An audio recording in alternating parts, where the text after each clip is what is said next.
il y a effectivement les viols, comme on a l'habitude d'en parler, les violences physiques, verbales, psychologiques, sexuelles, mais il y a aussi des viols qui sont plus sournois, plus pernicieux, qui se passent dans les familles, dans l'entourage de la personne. Et ça, c'est beaucoup plus compliqué.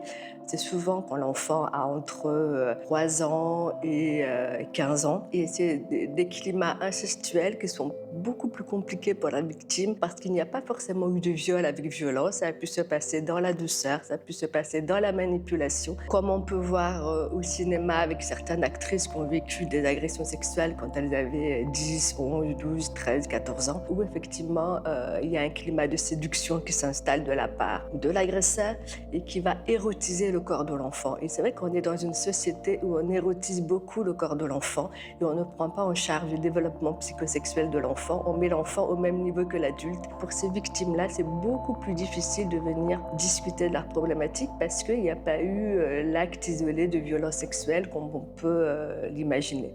On est dans une société qui érotise le corps de l'enfant, que même si on n'a pas vécu de traumatisme, de viol avec pénétration, avec violence, en fait, il y a des climats incestuels qui peuvent être aussi traumatiques qu'un viol avec violence. Mais en fait, il y a des viols qui se passent dans la douceur.